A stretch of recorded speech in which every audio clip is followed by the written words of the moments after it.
Obtener un listado de todos los clientes, pero no ordenados por el Customer ID, o sea, por el identificador, sino por el nombre del cliente. Entonces lo que tenemos que hacer es modificar el comando for each y agregarle la cláusula order como se muestra en el ejemplo. Como no existe un índice definido en la tabla Customer por el atributo Customer Name, GeneXus va a indicar en el listado de navegación, mediante una advertencia, mediante un warning, que no existe un índice para satisfacer ese orden, por lo que podría esto ocasionar problemas de performance dependiendo de la cantidad de registros, ¿verdad?, que deban ser leídos, dependiendo también de la plataforma de implementación, etc. En ambientes de tipo cliente-servidor, en el caso de que no exista el índice para satisfacer el orden, el for each lo va a traducir en una consulta SQL, en un select, que va a ser resuelta por el motor del DBMS de la plataforma. Al igual que vimos ya con la cláusula where, la cláusula order también puede condicionarse a través del when. En caso de no cumplirse la condición del when, entonces no va a aplicar ese orden, y de no existir ningún orden incondicional, ¿verdad?, sin cláusula when, como vemos en el ejemplo, el orden que se va a utilizar va a ser indefinido. Y esto significa que el orden resultante podrá variar de DBMS a DBMS, o sea, de manejador de base de datos a manejador, e incluso también puede variar entre ejecuciones sucesivas. En la definición del for each se pueden especificar varias cláusulas order condicionadas, ¿verdad?, con la cláusula when, en forma consecutiva, y también se puede especificar una cláusula orden sin condición, y esta debe ser la última indicada en la lista. La primera cláusula order, cuya condición del when se satisfaga, va a ser la elegida y el orden especificado va a ser el utilizado. Existe también otra cláusula, que es la cláusula order none, que evita que GeneXus elija por defecto el orden de los atributos de la clave primaria de la tabla base y utilice un orden de navegación indefinido. Si se utiliza esta cláusula order none, entonces GeneXus va a entender que no deseamos establecer ningún orden de recorrida en particular y va a delegar esta tarea al manejador de base de datos, al DBMS.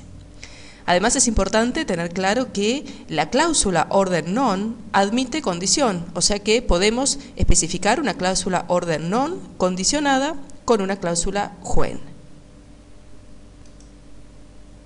Veamos el nuevo listado de navegación una vez incluida esta cláusula order.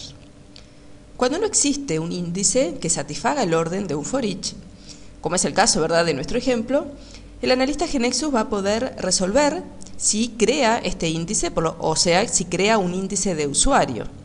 En la mayoría de los casos, el procedimiento va a ser bastante más eficiente de esta manera, ¿verdad? Va a ser más eficiente si el analista decide crear este índice de usuario, pero a la vez se debe mantener un índice más, ¿verdad? Esto implica mayor almacenamiento y también mayor procesamiento para mantener actualizado el índice. Es muy difícil recomendar de antemano cuál de las dos soluciones es la mejor, ¿verdad?, si crear el índice o no crearlo. Por lo tanto, en cada caso se va a tener que estudiar siempre cuál va a ser la mejor solución. Y para esto hay que tener en cuenta la plataforma, ¿verdad?, de implementación que se está utilizando, y es también fundamental saber con qué frecuencia se va a ejecutar el procedimiento.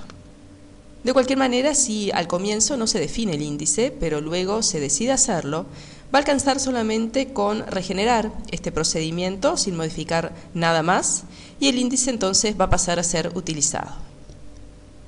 Pero volvamos al listado de navegación. ¿Qué nos está mostrando ahora?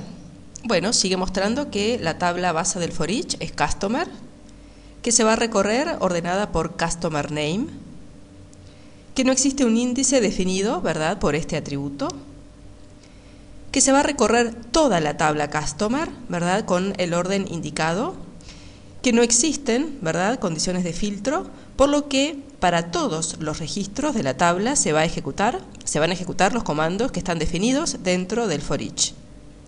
Si observamos, ¿verdad?, aquí en el recuadro cuál es el for each indicado, vemos que no contiene cláusulas where, por lo tanto no hay condiciones a aplicar y los comandos del for each van a ser aplicados a todos los registros de la tabla. Vamos a ver este ejemplo en GeneXus. Siguiendo con el ejemplo que acabábamos de ver, vamos a modificar este código para representar la misma situación.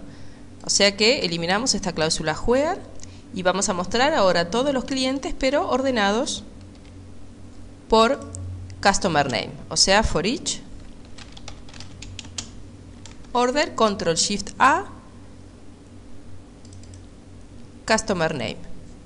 Salvamos los cambios y para ejecutar build run.